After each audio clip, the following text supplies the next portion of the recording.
நீங்கள் ஃபோன்லாம் ஆஃப் பண்ணி டிவிலாம் ஆஃப் பண்ணி படுக்கும்போது போர்வைக்குள்ளே கூட நான் வந்து ப்ரொமோஷன் பண்ணுவேன். ஸோ இல்லைப்பா அப்படி சொல்ல, அந்த லெட்டரில் மூஞ்சி தெரியும்ல, அந்த பையன் அந்த டபுள் மீனிங் நினச்சிக்கிட்டான். இது வந்து ஹாப்பி எண்டிங் கிடையாது, சொர்க்கவாசல்.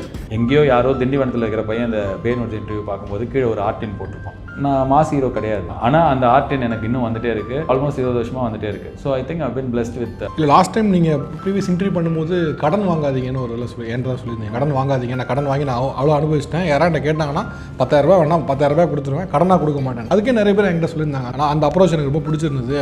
நான் கடனால் அவ்வளோ பாதிக்கப்பட்டேன், இன்ஃபேக்ட் அவர் கீழேருந்து வந்தனால அவர் தெரியுது அப்படின்னு நிறைய பேர் அதை அவங்களா ஃபீல் பண்ணி தான் எனக்கும் நிறைய பேர் மெசேஜ் அனுப்பிச்சிருந்தாங்க. அதில் எனக்கு நான் இது மாதிரி இப்போ உங்ககிட்ட பேசுகிறதோ இல்லை இன்னும் சில இன்டர்வியூஸில் பேசுகிறதோ இல்லை பாட்காஸ்ட்டில் பேசுகிறதோ என்னை வந்து நோட் பண்ணி இதனால நான் இது பண்ணேன்னு சொல்கிறவங்க இருக்காங்க. அதே தான் எனக்கு அது கேட்கும்போது ரொம்ப சரி, எவனோ ஒருத்தன் ஏப்பா போதும்பா அப்படின்னு சொல்கிறான், ஆனால் எங்கேயோ ஒருத்தனுக்கு ஏதோ இது யூஸ் ஆகுது அப்படின்னும் போது ஐ எம் ஹாப்பி தட் இப்போ நான் வெறும் சொர்க்கவாசல் பற்றி மட்டும் பேசலாம் உங்ககிட்ட. இல்லை நீங்கள் ஸ்டாப் பண்ணிருக்கலாம், சொர்க்கவாசல் மட்டும் பேசலாம்.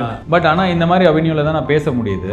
ஒரு 10 மாதம் கழிச்சு 1 வருஷம் கழிச்சு நான் பேசும்போது நான் புதுசாக ஏதோ ஒரு விஷயத்தை வந்து கற்றுக்கிட்டு வரேன். ஸோ அது சொல்ல முடியும், ஒரு ஆப்பர்ச்சுனிட்டி. நான் வெறும் வந்து எல்லா சொர்க்கவாசல் பாருங்க, லைக் பண்ணுங்க, ஷேர் பண்ணுங்க, சப்ஸ்கிரைப். அது சொல்லும்போது என்ன ஆகுதுன்னா, என்ன இருந்தாலும் ட்ரெய்லர் நல்லா இருந்தால் இப்போ படத்துக்கு வரேன். ஸோ இப்போ ட்ரெய்லர் வரப்போகுது இன்னும் ஃபியூ டேஸில் வந்து அது பிடிச்சதுன்னா கண்டிப்பாக தேட்டருக்கு வந்து பார்ப்பாங்க. ஸோ அட்லீஸ்ட் நம்ம கான்வர்சேஷனாவது கொஞ்சம் மீனிங்ஃபுல்லாக இருக்கட்டுமே.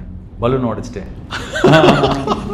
ஓகே, தேங்க்யூ பாலாஜி அவர்களே, தேங்க்யூ ஸோ மச். நிறைய விஷயங்களை ஷேர் பண்ணீங்க. இன்ஃபேக்ட் லாங் டைம் அப்புறம் மீட் பண்ணல, சந்தோஷம். நல்லா இருந்தது ஆக்சுவலாக. அதான் ஒரு மாதிரி டயர்டாக வந்தேன் ஃபர்ஸ்ட். இது ஒரு மாதிரி என்ன கண்ணெல்லாம் கட்டிச்சு. இப்போ எனக்கு இந்த கான்வர்சேஷனும் ரொம்ப வார்மாக இருந்தது. தேங்க்யூ. இன்டர்வியூ பண்ணுறோம் வேணுன்ட்டு நீங்கள் வந்து நிறைய பேரை யூஸ் பண்ணி இந்த கேள்வி கேட்டு அது மாதிரிலாம் எதுவுமே பண்ண மாட்டீங்கன்னு எனக்கு ஒரு கான்ஃபிடன்ஸ் இருந்தது. Thank you so much. Thank you Balaji அவர்களே, தேங்க்யூ ஸோ மச். உங்கள் நல்வாழ்த்துக்கள். சொர்க்கவாசல் மட்டும் இல்லை, அடுத்து வர எல்லா படமும் வெற்றி பெற மனதார வாழ்த்துக்கள். தேங்க்யூ. அவருடைய பேரூட்ஸ் பார்த்துட்டு இருக்கிற எல்லாருக்கும் நன்றி. இந்த இன்டர்வியூ வந்து அவ்வளோ பெருசு இருக்காது, ஆனால் அடுத்த ஒரு 10 நாளைக்கு நீங்கள் வந்து 29ஆம் தேதி படம் ரிலீஸ், அது வரைக்கும் நீங்கள் பேர் பண்ணிக்கணும். இதெல்லாம் ஒன்றா தான் பண்ணும். ஒரு டைமில் ஒரு விஷயம். இப்போ இந்த ஸ்பாட்டிஃபைன்ற விஷயம் வந்து நான் ரேடியோ எப்போ குவிட் பண்ணேனோ அப்போலேருந்து ஆன்லைனில் வந்து வாரத்துக்கு ஒரு வாட்டியாவது எல்லாருக்கூடயும் பேசிடணும். அந்த மீடியம் என்னோட மீடியம், பர்சனல் மீடியம். அதில் வந்து வாரம் ஒரு வாட்டி வந்து கனெக்ட் பண்ணணும்னு நினச்சி பண்ணியிருந்தேன். பட் இப்போ எனக்கு கொஞ்சம் ஓவர்வெல்மிங்காக ஆச்சு. இப்போ ரீசெண்டாக இப்போ இந்த சூர்யா சார் படம் வந்து கமிட் ஆகி இப்போ அந்த படம் ஷூட்டிங் போடணும் போது எனக்கு ஃபுல் எனர்ஜி, ஃபுல் ஃபோக்கஸ் வந்து அதில் இருந்தால் பெட்டராக இருக்கும் அப்படின்னு தோணுச்சு. நடுவில் சொர்க்கவாசல் ரிலீஸ் இருக்குது அப்படின்றதுனால I want to give every thing to this film. Because இந்த படம் வந்து எனக்கு ரொம்ப ப்ராமிசிங்காக இருக்குது.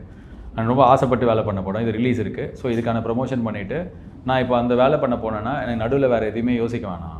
என்னோட கான்சன்ட்ரேஷன் 200% அதில் இருக்கும்போது என்னால் அதில் நல்லா டெலிவர் பண்ண முடியும். இது நான் வந்து வாரம் ஒரு கமிட்மெண்ட்டாக, இல்லை ஒரே ஒரு ஈவினிங் வந்தீங்கன்னா இவ்வளோ காசு கிடைக்கும், இல்லை நடுவில் ஒரு இந்தியா ஆஸ்திரேலியா இப்போது சீரீஸ் இருக்குது, அதுக்கு நீங்கள் கமெண்ட்ரி வந்தீங்கன்னா இருக்குது, அதெல்லாம் எனக்கு போவேணாம். ஏன்னா இப்போ என்னோடய கோர் ஃபோக்கஸ் வந்து இப்போன்னு இல்லை, எப்போவுமே அப்படி தான் இருந்திருக்கு. நான் எல்கேஜி பண்ணும்போது எல்கேஜி தான் பண்ணுவேன்.